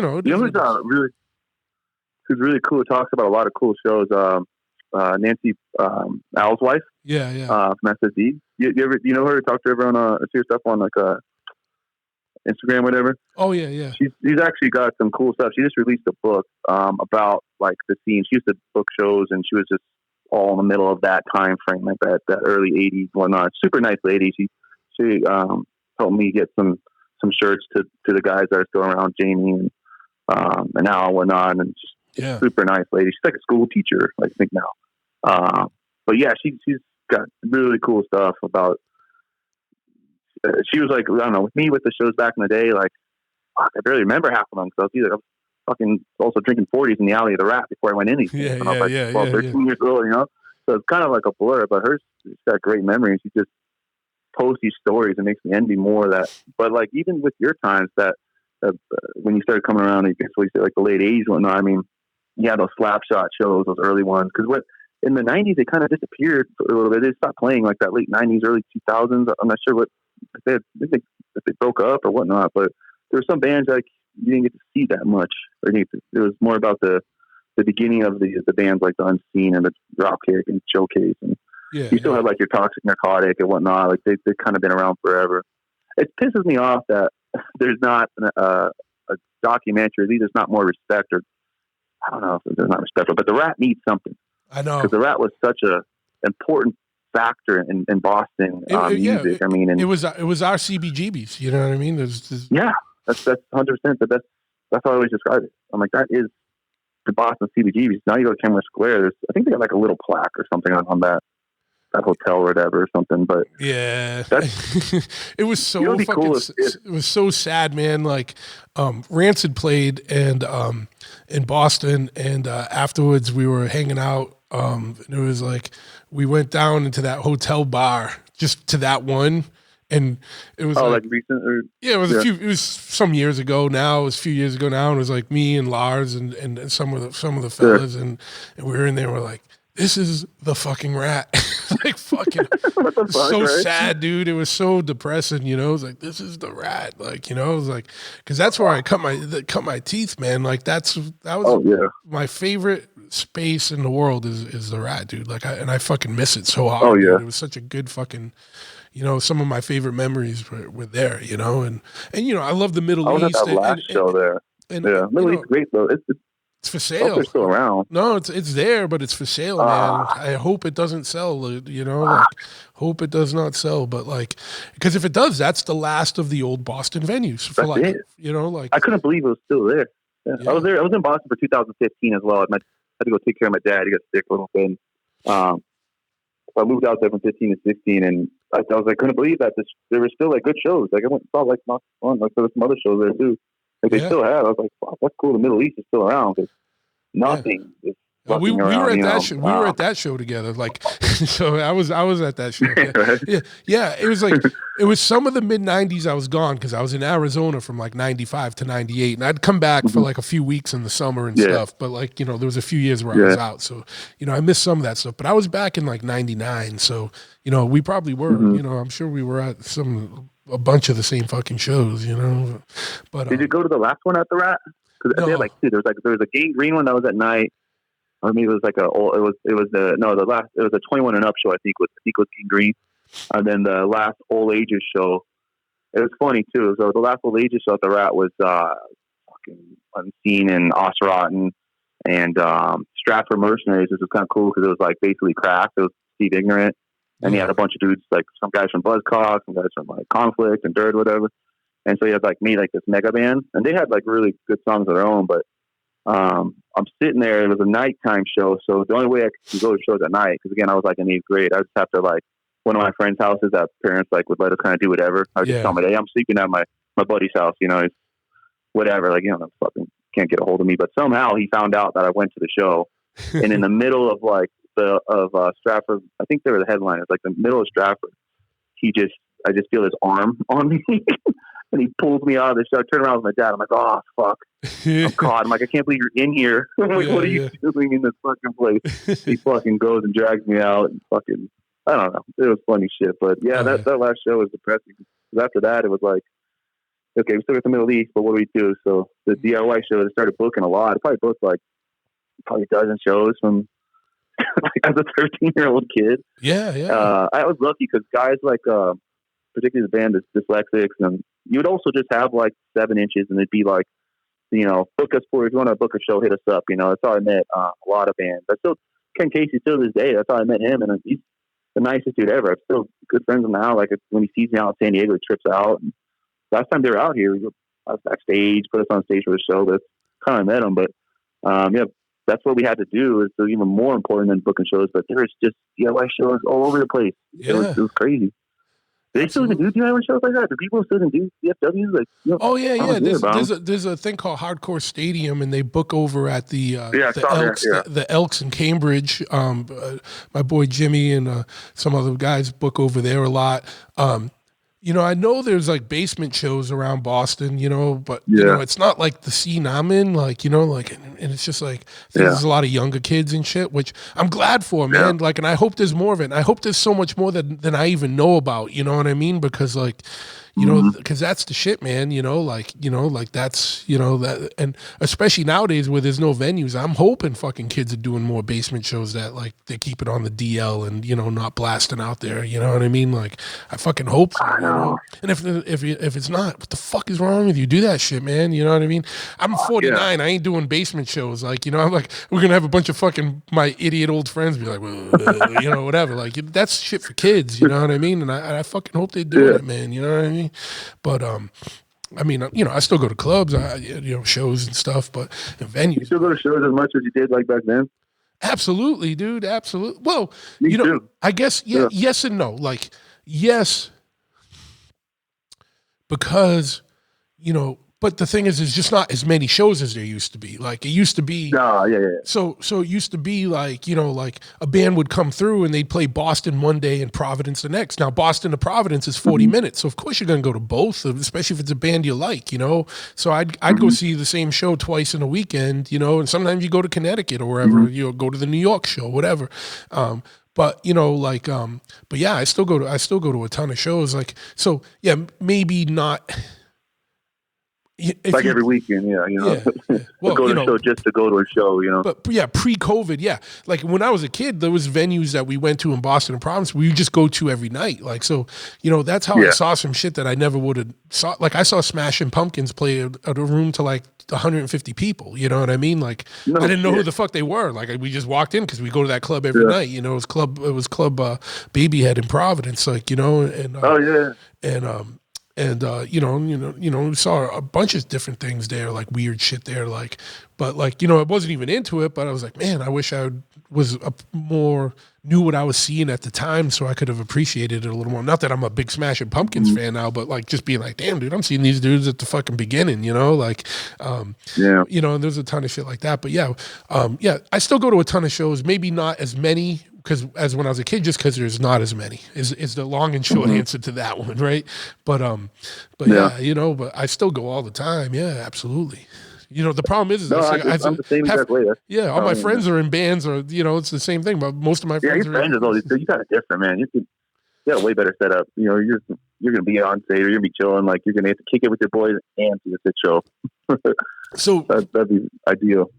What I want to hear about is, you know, especially, you know, back in the day, like you'd spend time here and spend time in California. What was, what were the differences in like the punk and hardcore scenes? And like, cause, I know I don't know a lot about San Diego as much as like LA, there was a lot of fucking, LA was pretty gnarly, you know what I mean? So like, like what was like what was it like going back and forth between like Boston and California and getting involved in scenes? I'm sure the skating was better out there, you know what I mean? But like, that was the thing. Like out here, like there's a couple things. Like number one, like I mean, if you're gonna have a mohawk and wear patch all the time, like that's one thing. But skateboarding and punk rock is very much and just like it's a much more part of the culture here. Like when I was in high school, I'm wearing a suicidal tendency show and stuff. And whatever, like no one's gonna fuck with me. But if you do that in like Boston, you're gonna have someone like, oh, what, are you gonna kill your mother? Like they're gonna, someone's gonna give you shit for it. Yeah. So that part is different. How much more accepted it is here, and like, skateboarding you can skate all fucking year, which is fucking sick. But the two things which I noticed right off the bat, I'm like, what the fuck's a circle pit? My first show, Yeah. I'm like, because they don't dance like we dance in the East Coast. Like East Coast is like, it's brutal, the shows are fucking, I mean, Boston, I think is, I've had this conversation with Craig before when the last time, like, Knox and Friend was here. Boston's just a different scene. It's very fucking brutal, and the pit's hard as fuck, and, like, I don't even know if they're able to survive it now with all my injuries and shit, but they dance different, and then they also got a lot of gangs in the kind of like you would see about, like, LA. Like, there's a lot of punk gangs, skinhead gangs. Remember one of my first shows here? Probably like 7th grade in the summer. With my mom or whatever. Used to use a place called the Showcase, and I was seeing Blink 77 actually, because I was a huge Blink 77 fan. Obviously from all the shows he used to do in Boston and whatnot. And I'm in there. I think it was just with like one of my friends, and all of a sudden they just there was a Mexican skinhead gang. It's crazy. I never knew that existed. They just rush into the floor, stab a couple of dudes, and then bounce out. I was like, what the fuck was that? And they're like, oh, is this so-and-so? I'm like, holy shit. I'm like, I mean, I've seen shit before, but you guys have like gangs and shit. And I started finding out about it. And there was different elements, the music's, it's a different style out here with a lot of sound. I love the West Coast bands as much as I love East Coast. Like, I love Bad Religion. I love a lot, particularly those earlier bands, Black Flag and stuff like that. Yeah. But there's, I also love hardcore. There's not as many hardcore bands here. The earlier stuff, like early hardcore, in my opinion, just belongs to DC and New York and Boston, and then I guess Negative Approach, whether like Detroit or some Detroit, shit. Yeah, Detroit had a big scene, yeah. Yeah, stuff like that. But it was definitely interesting. You do get a lot of great shows here, a lot of fucking great shows, because we're right next to LA. So basically, we're in that circuit. We're not like, I'm sure if you're in like Nebraska, like maybe you catch a show like every 3-4 months. I don't know, but we're like in the touring circuit as you go through Arizona. Then you're going to go through San Diego. Then you're going to hit LA, and then you're definitely going to LA, and then you're going to go probably Vegas and up back to like San Francisco, shit like that, whatever. So we get killer fucking shows. Honestly, like I go to shows probably now more than I did like 10 years ago, pre-COVID, whatever, 15 years ago, because it's kind of like just my moment where I tell myself, like, it's therapeutic for me. I'm like, I get to, like, I don't talk to anyone. Like, I could bring her to shows. I could leave and go to the bathroom. No one's going to hit on her or nothing or bug her. It's just a bunch of dudes, and we're just all there for the same thing. It's fucking, I'm never going to be in the back. I'm in the front singing, and that's my thing. Like, that's how I kind of, I don't know. I feel like it reminds me of just a better time. There's no phone. I don't take my phone out. I don't do that stuff. And since we are here, man, like I think some of the best shows I've went to in my life probably been in the last like 6-7 years. With like some of the last Slayer shows, like the Misfit shows, and we get, since we're on the circuit, we get every time like the good East Coast bands or like those guys come out, they're always here. I mean, my last shows before COVID. I didn't realize this actually till recently. The very last thing I did was that Madball show I was talking about. Yeah. The very last thing, the last show I ever went to was fucking singing. Freddie just gave me the microphone. Like, I met him before the show. I was talking, whatever. He just gave me the microphone for Pride. I got to sing the whole fucking song. And that was like the last thing I had to do before the last show. I'm like, that's how I went out. Because it's going to be probably another year before we get to go. I'm like, I'll take that. But yeah, I mean, like that, Stop Shop comes here. Like it's, they're here once a year. Not here once a year. You can always go to LA and catch. If for some reason they skip San Diego, there's so much shit that goes on in LA. It's about a 2-hour drive, whatever, but you can still go see a ton of stuff. Man. Yeah. So, but yeah, it's definitely a different vibe, a different kind of scene for sure. Particularly Boston to San Diego, it's like night and day a little bit. Yeah. But I love both of them. So I mean, I'm very, very grateful that I got to. Like that was my upcoming, just going like that, But yeah, that must have been awesome because you could come, you'd be here and you could see the Boston shows, like the East Coast shows, and then you go back to Cali and then you could see like the cool old Cali shows, you know what I mean? Like the bands that might not make it out here as much, you know what I mean? So like you kind of had the best of both worlds for a little while there, It totally did, and I totally didn't realize it at that time. When I was in Boston, I was, like. So it was winter. I was like, fuck, I can't skate. I want to go to California. And then in California, I'm like, fuck, my friends are in Boston. And, these shows are going on. I was like, I didn't appreciate it as much as I do now. And I'm just so grateful for it because it totally made me the person I am today. I still look and I still at least think exactly like that. Like, and it's funny. Like, you'll see me, I'll have like, I got my Dickies on and my Chucks, which is a very, like, when I was in college, everyone was just like, in my flat bill hat, I look. And like I got that Southern California look, but then my shirt's gonna be like like probably an East Coast hardcore band or some shit. Like it's and I'm still like that Italian dude from Boston, so I'm still gonna have my gold chain on or something. Like it's a mix mash of all this fuckery from both places. So it definitely shaped like a very unique individual, but and it also shaped the firm. It did 100%. If you look at the firm's first, my main logo, which is the cross bats with the FIRM. It says the word firm in it, but originally it was kind of reminding me of like the New York hardcore logo, just in terms of like East Coast hardcore and whatnot. So it's like, that's probably what you meant or like what you see when you look at it. You're like, oh, you wouldn't see that kind of shit like in some like kind of surfer brand and on the West Coast, but you can tell there's that East Coast influence into a lot of the gear, into a lot of the shit and whatnot. Yeah, or at least just like a hardcore like punk influence, you know what I mean, for sure. So that I was like, oh man, it's cool shit, Well, I'm stoked you liked it, man. Yeah, no, absolutely. It's cool to hear that. Yeah, I've been rocking this shit here, Sorry, man, fucking. What did your friends think of the shirt when it came out, the Choppahead one? Yeah, man, everyone's stoked, like those ones you sent me. All I did was kind of hand those out to like people I know, you know what I mean? Just to kind of get it out there and everyone's stoked on it for sure. Dan is my boy that drew the gorilla head for me. And he's like, fuck yeah, man, this fucking rad, But yeah, dude, you definitely got to do that firm one, big on a shirt, like that one with the skull and the bat and everything. Cause that's pretty dope, Yeah, that's definitely in the next, that's the next drop for sure. It's funny. The guy that actually did that logo, he told me he's done stuff for you. He did stuff for Choppahead. He's out of like, he's the only person I've ever worked with that's not one of my close friends. He's from like fucking Indonesia. Oh yeah. He did. You know what? We never put the thing out, dude. So here's the thing, like with Choppahead, right? Like primarily we're a motorcycle shop, like a full service motorcycle shop. Yeah, we build choppers, and now we're like a full service shop where we do service and repair, and we got like a parts counter and a showroom and all that shit. So, but I got gear out there. But I don't have I'm not a full-time apparel company, so I I don't do new shit every season. Like it's just like, I should probably do a new shirt, and I think about it and I'll do it. So I have probably 5 or 10 designs that I just, what happens? I get overwhelmed with that shit because you know how it is. Like you got to keep every size and fucking stock and have size runs done and this and that. And it's like, I'm like, dude, I'm not an apparel company. So I got all these designs that I've never gotten out. Like, so yeah, I know that dude's a cool dude. And I'm a fucking idiot for forgetting his name, but I'm horrible with names. But especially like Indonesian names, dude. You know what I mean? Like fucking.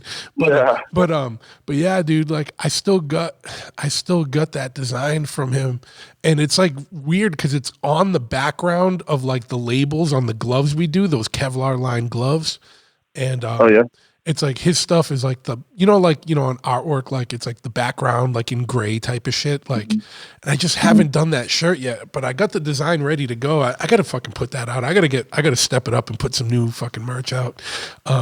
This is lighting a fire up my ass to get that going, you know what I mean? Like but yeah, it is. You got your hands full, man. Yeah, it's a small world, and yeah, I'm down 2 techs here. Like one guy got hurt, one guy moved on, and so it's like been fucking running around with a chicken head with his head run off, a chicken with his head cut off. So yeah, any good fucking qualified Harley motorcycle techs that are listening to this, you want a job, you want to work in a fucking cool place, you want to build choppers and also just do service and repair and fucking be employed year round, give me a motherfucking shout, because I need someone like now. But you need to be qualified and know your shit, like not a hand-holding motherfucker right now. Like I need a dude that can jump in and get down. So give us a call. Didn't mean to do a plug and derail the fucking thing, but it just made me think of it. I've never said it on this. I was like, yeah, I need someone fucking here, man. Spring's coming, dude, and it's going to be fucking bananas here in a couple weeks. But yeah. I bet, man. So you guys got 60 there right now? Is that what you said earlier? What? You guys got better weather right now than we got. No. Like last week we had a 70-degree day. Today it was fucking 16, 1-6, dude, 1-6.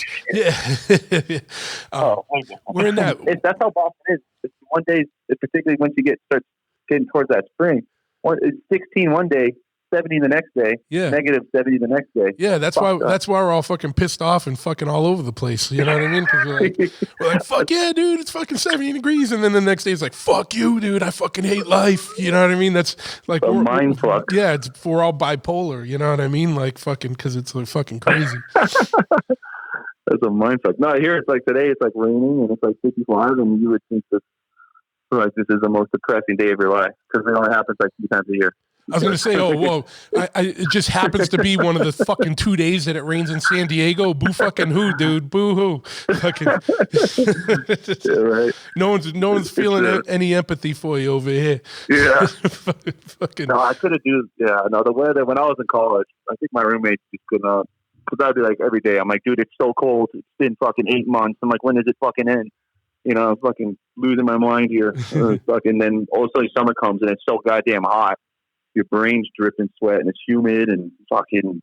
If you want to get to the beach, like all I want to do is go to the beach. I'm like, I get to the beach. Like, you go to the Cape. It takes like 16 hours and it's a two-lane highway. And you're gonna go 45 miles an hour and there's 8 billion people that do it at the same time. I'm like, Jesus Christ. Yeah. What am I gonna do here? Yeah. Because you're down like what in like South Shore? Yeah, so I moved out of Boston some years ago. Like I used to live in Dorchester, in the Dorchester Southie line, Andrew Square. Yeah, because you mentioned Dorchester. Oh yeah, no, I'm out of the village. Yeah, so I figure you'd be familiar with that. Right off of Boston Street. But now I'm in Freetown, which is south. They call it South Coast now. It's fancy now, but yeah, I'm in the woods. I'm like 40 minutes outside of Boston now, like in the woods. Yeah, really? So south of Boston. Yeah, so New Bedford. It's on it's in between New Bedford and Fall River. So okay. But yeah, we're in this weird little quiet town no one knows about. Even people in Massachusetts, I'm like, they're like, where are you living? At Freetown. Where's that? I'm like, don't worry about it.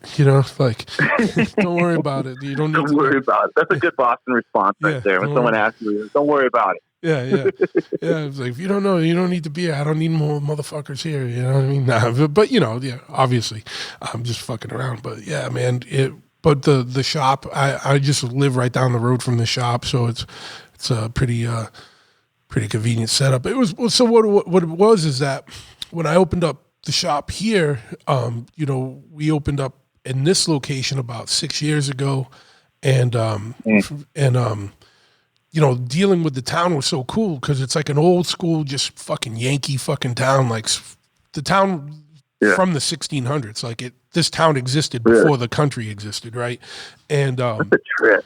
And so. But it's small, like it's big land wise, but it's a lot of wood. So, but the population's small. So, like when I set up, I was like, dealing with the town was so easy and cool, and we did a grand opening party, and a bunch of people from the town came and like were cool and like drinking with us and having a good time and buying shirts just to support the new local business and shit. That's the type of town it is. So I was like, fuck, if I'm gonna buy a house anywhere, I'm buying a fucking house here, and this is where I want my tax money to go, because and so that's the story with that, so it's stoked. So just a couple miles down the road, it's fucking. No, it looks like it works. Yeah, that's the way to do it, man. My business is like a couple miles down the street from my place. Yeah, makes it way different, better. Plus all the driving. Boston's like just in terms of like traffic or it's driving horrible. or anything. It's brutal, Yeah. Cool. Well, right now it's a little bit easier with the COVID shit, but it's still still sucks, But it's when the height of the COVID shit, it would be fucking crazy because you could just drive right into the city with no fucking traffic. I was like, what the fuck? It's like 28 days later. It's fucking bananas, dude. You know what I mean? And 28 days later, was that about to be? But it's now it's coming. It's slowly kind of getting back up there and. Getting back to normal. Well, you guys got the MBTA and shit. That's another thing like we don't really have here. Like we don't have like trains or we do like we have like one trolley that kind of goes like a couple places. Like the buses and shit. Like Boston, like you just jump on fucking trains or anywhere. It's in there. It's like a common thing to use. Like we're not having that shit here. So like that was the cool thing back in the day was living on the Orange Line, living on the Red Line. You could be in Harvard Square or be in Copley or get to Kenmore Square, connect to the Green Line, like super quick. You never need to find a ride to the airport. You can just jump on the train and get over to the airport and shit, and whatever. Mm-hmm. But the problem is, like, I know you said you spent a little time here in 2015, but Boston's fucking super gentrified, man. It's fucking expensive to live in Boston now, dude. So like, the city's lost a lot of its charm, just like every city, and I'm not fucking praising the fucking sketchy and the fucking shittiness of like how cities used to be, but I kind of am, you know what I mean? Like I missed that.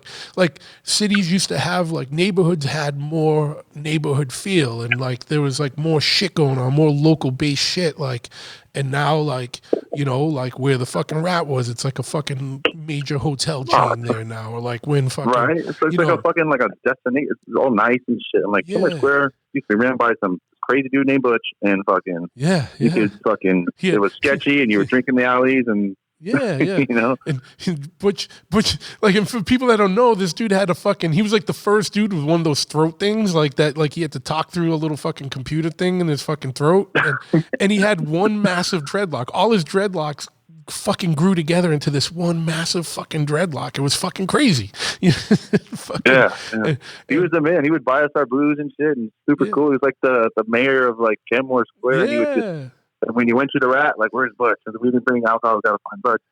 He's gonna get us some booze. You always kind of had like a shitty, like disheveled suit on and stuff. But he was a cool fucking motherfucker, man. And he was super cool. He was a legend. He's gone now, right? Yeah. And did you guys used to go to Captain Nemo's Pizza that was over there, just like 2 doors down on the corner, or was that gone in the mid '90s? I can't remember. Gone. Yeah, I just remember. Our spot was Little Stevie's, the one over in. Little Stevie's. When the fucking Romanian guy was still there, and he sounded like Count Dracula, and he'd be like, "Oh," fucking yelling and shit. There was him, and there was this dude we called Slice, because you walk in, and you'd be like, "What do you want to fuck?" And you just be like, "Yeah, fucking." They give you those slices of pizza, like the size like 8 slices of pizza. Oh yeah. So you go skateboard and crush it. Then you get a huge slice from Little Stevie's, and then we make our way to Kenmore Square and to the Rat by like 2, 3, whenever the show starts. Yeah. I don't think there was Captain Nemo's Pizza. There was like a deli or whatever. Yeah, it was a deli house. There's that spot, and then that's more about the alley behind the Rat. Yeah, no, absolutely, yeah. No anywhere else. Yeah, but Little Stevie's is still there, still rocking and rolling. Yeah, when I was there in 15, I went over. I brought my wife in, and whatever, ex-wife, whatever. They redid it. I used to come in. I was like 12 years old, 13 years old. This was like my life. We just live there, eat pizza, we play the video games in the back, we buy weed up front for like $5 from some, sketchy dude, and then fucking we go smoking that little park called the Fens or whatever. Yeah. And then fucking we make our way out, man. Like this used to be like one of our stops, on a daily basis. Yeah, Little Stevie's is the shit. I'll still get that when I'm driving out of the city and I'm hammered and I really shouldn't be driving. I'm like, better go over to Steve's and get a fucking sop up some of this alcohol. But fucking, yeah, dude, that place was the shit, dude. And that's one of the places you'd go to find out about shows. They always had the punk rock flyers up in there. But did you notice it in 15? They redid it and it's all nice inside now. It's fucking creepy. I liked it when it was like shitty. It used to be so shitty in there that they had to have a cat live in there to fucking fight the rats. You know what I mean? Like it's the only pizza place you'd go to in the country and there'd be like a cat sitting on the counter while you're ordering a slice. And it's totally true. That's right. I forgot about that shit. Yeah. No, that was dude, that's right, man. I think you and me are the same, man. We both like the old dirty, the grimy shit, part of it. Like we understand what's going on, but no, you can still go over to the combat zone, dude, and it was fucking crazy, like fucking. But dude, like those little Stevie slices, not to hop on this, but like literally, they would take a large pizza and just cut it in 4. And like basically you got a quarter. It was like a quarter of a large pizza, and it was like $2.75 for a slice and a can of Coke. And it was fucking great. That's why we went there, because we don't know goddamn money. So you could be like, fuck, well, I know I can get at least half a slice of pizza or half a pizza for like $2. Yeah. Or, it's enough to keep me full for the rest of the day. Absolutely. And fucking, could eat once at Little Stevie's. Yeah, for $3, you'd be fucking fire. But yeah, dude, I miss old Boston. Right, I fucking miss it, dude. Like fucking, and it really is old Boston. That's the best way to describe it, man. Yeah, and it's like that everywhere. Like New York, it's the same thing, man. You go CBGB's is like a fucking, what's the guy's name? Like he's the dude that like designs Howard Stern's wardrobe now. Like, you know what I mean? And and it's like, dude, like what? You know what I mean? Like Lower East Side is so fucking fancy now, dude. And it's like weird, dude. I went to fucking last December to go. So I flew across from here to New York to stay with one of my oldest friends back in my punk rock like days in Boston, because we went to the Misfit show in Philly. Okay. So I flew to his house, and we drove down the next night and saw that. But I was like, dude, what the fuck happened in New York? Because my mom, she was actually originally born there, but then she grew up in Puerto Rico, and she's like 100% Puerto Rican. But she used to bring me to where she grew up, which was in the lower east side, whatever they call it. Yeah. And village, I remember seeing it back then. I was like, this is a trip. And I remember like 8th or 9th grade. I think it was like 8th grade. She brought me down there, and I fucking just stumbled into some record stores and just found the sickest records, and just there's fucking punk rockers everywhere and cool shit going on. There's people selling shit on the sidewalks everywhere. It's it had that feel to it. Definitely not like 70s, late or 80s feel, but it was a different thing. And then when I went back the last couple times, I was like, man, this place is just, it's gentrified. It is what it is. Even my dad's neighborhood in Dorchester, totally. Yeah, it's because Southie had it happen like a while ago, and then it just over flooded into because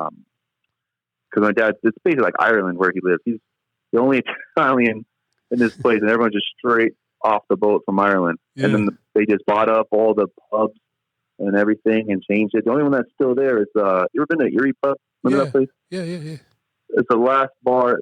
They would not let women in. That's how Irish this place is. Yeah. It's called a gentleman's bar. So I'm like, what? Is there a strip club? And then you go there and like, no, we just don't allow women in until like just recently. Yeah. So it's fucking true. It's crazy. Yeah. Like, cause see, Southie got gentrified, but it was crazy because it wasn't gentrified with like chain stores. It was just like, the rent went up and like they just put like higher end bars and restaurants in. But like when you go to like New York, or you go to like fucking like Kenmore Square now and shit, or even like Harvard Square, like, and now it's just Starbucks and fucking Chipotle and fucking soulless like fucking corporate fucking chains like that, like have no soul or like local like flavor to it. It's like, I don't care if it's like a little bit of a nicer restaurant comes in, as long as it's locally owned, you know what I mean? And still like concerned about the neighborhood. It's all corporate shit, dude. It's like, like fucking,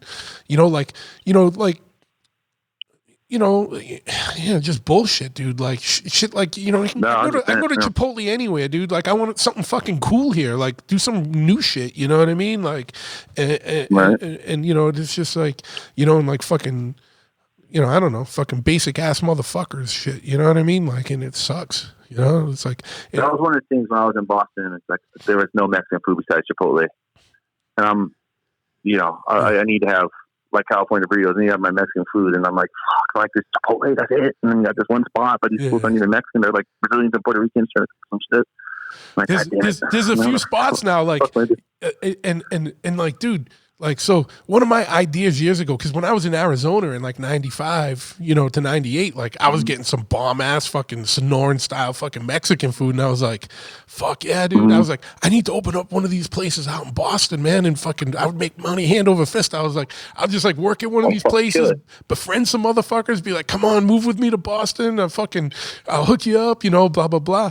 And, and now like some Mexicans have been sneaking in, man, and fucking open up spots, dude, like really nice fucking, there's like some real authentic Mexican shit around now. Like they fucking, there's some good spots, dude, some good spots, and it's like, fuck yeah, dude, I get stoked, But you know what there's not? What there's not is like good local chain fast food restaurants. Do you know what I mean by that? Like the all night taco shops and shit. Like there's none of that. You know what I mean? Like, like in Arizona, these places like Los Betos and Filibertos and stuff, and they, it's good shit. Like, for fast food shit. Like a lot of the good Mexican spots out here, the authentic shit are like more sit down things. You know what I mean? And they're fucking awesome, but it's not like there needs to be a good fast food one. And I'm just giving these fucking ideas away. Someone with big money and capital is going to open one up and make even more money. Yeah, but whatever, you know what I mean? Like, but yeah, dude. So fucking, so has I know California's been fucking crazy with lockdown shit. Has it been been getting a little bit better at all, or what the fuck's going on? I mean, us, like here in San Diego, personally, so Gavin Newsom's a fucking piece of shit. Yeah. And he is fucking up left and right, and they're trying to recall his ass. He's just, particularly like owning a bartending school and I'm a GM of a restaurant. Like having that guy just yo-yo me every fucking day. Like you can't even, I got to a point where it's like today, the beginning of today is going to be different than the end of today. Because whenever this asshole comes out with that fucking noon, 1 o'clock, he's going to fuck everything up. We're going to be the last state that gets to live a little bit. It gets to actually move and fucking getting after it. But I mean, it's a trip because California, we get more sun than anyone. Like in Southern California, when you get to a lot of these places, particularly like restaurants, in particular, most of our places are built as an inside-outside place. Yeah. Like we have so much. And then what happened was the only way it got worse was we just got a new mayor, and this dude is Gavin Newsom, but maybe even worse. For people I don't know, Gavin Newsom's our governor here. Yeah. But yeah, no, it's just he's ridiculous. He had the cops go out and tried to be like, if you're a customer that's at a bar that has people inside or whatever, you will also get fined. He's like, we'll fine everybody for everything. And he gave himself a raise too when he walked into this fucker. Of course, but, of course. It's just, of course, right? But it's actually funny because, I don't know, it's funny, but it's like the alcohol beverage control and like the vice, whatever, they came in, and I've been dealing with them because I've been doing this shit for 18 years and dealing with them for a long time and managing and consulting and whatever, doing all that shit for like the last 10 in particular. Whenever they come, they're just like, we are going to fine you for everything. They're like the mob. Like, they're just like, pay us, fuck you, or you're out, But now they're like, fuck this. They're like, you guys have been screwed enough. Like, check it out. We're not coming back for 2 months. We're just going to pretend like we're even here. They're like, you have all these people at the bar. We don't give a shit. Just make sure you don't get crazy or do anything like super irresponsible. Like the cops were like, we got shit to deal with. Like we're getting pulled away from like child molesters and like things that we really need to take care of. Plus in San Diego, we're on the fucking border of Tijuana, so we have like a lot of shit going on. They're like, we're getting pulled away from that to go to a bar and tell you guys that not have people in. They're like, we're not. Don't worry about us. Like, just do your fucking thing. Don't do it too crazy. We're out. Yeah. But in general, man, it's very liberal here. It's liberal, and it's also like, but you're still gonna have that dude that's like, I'm not wearing a mask. Like, dude, I don't want to wear a mask. But check it out. If you don't do it, and someone takes a picture of your ass and posts it, then we're fucked. I'm like, just just deal with this shit. But I mean, I see Texas. One of my best friends, he just went to Houston just because he just sold his house, and he has a friend that owns a ranch out there. So just 2 months ago, he just went out there. He's like, we'll go hang out. He's a professor, so he does all his shit on Zoom or whatever. He's like, I can do this anywhere, so I'm just gonna go check out this place before I buy another house, whatever. The next thing you know, Texas is like wide open. Yeah. Now they can just live there, right? They can it's no mask, no nothing, right? Yeah, pretty much. Sure that's what it is. Yeah, I think they just when I was in Texas a few months ago, and you still had to wear masks and stuff, but there was just more shit was just open. But I think they just passed something where they're just opening up all the way and just saying fuck it. I'm pretty sure they just went all in. They said fuck it. You don't have to do anything. It's just it. I know Arizona was doing it for a while, and then Florida's been doing that. It's just doing whatever the fuck they do. But honestly, is there some crazy, outrageous bloodbath of a surge of COVID or whatever going on up there? No, I mean, they probably have more COVID cases, but not to go COVID again. But what the fuck happened to the flu? No one has a flu anymore, but everyone's got COVID. Yeah, it's crazy as shit. It's tough, man. Shit this guy released. It says he's I forget what he is. He's I can't remember what the fuck he does, but he works for the state, and he posted that we a couple months ago we had 34 cases of the flu, and on average at that point we would normally have over 17,000 cases of the flu. Yeah. So the flu just disappeared one day. Yeah. So and I don't know how true this is, but I've heard that if you have the regular flu or even a common cold, that can trigger a positive result in a COVID test. And I believe that. I mean, it has to be. I mean, I could see how the flu would. Definitely getting COVID was definitely a lot different than having a flu. I was definitely this is not the same. Because for me personally, when I got it, I got the body aches like crazy, and I was extremely tired. Yeah. But then every day was different. One day, I didn't lose taste. I didn't vomit and doing that shit. But one day I'd have a fever. Next day I would have a little bit of. It was always mild, a little bit of a cold. Next day I'd have a headache. It was a different thing every day. I don't know. It definitely felt like something different that I haven't had before. Yeah. No, it's weird because I did get headaches for a couple days, and I didn't get any body aches really. I just felt super congested. You know what I mean? And really, that's all, man. Mine were awful, man. I started taking antibiotics, and it fucked with my stomach a little, but I think that was the antibiotics more than anything. Yeah. So what I would do is I would take, and if anyone out there, if you want a little bit of advice, if you go down the way I went down, I had these 800 milligram ibuprofens from, I got shoulder surgery last year. Yeah. So I take those, and that would help with the fever and the headache, body aches. And then I'm I can't leave my room anyway, so I would just take NyQuil all the time.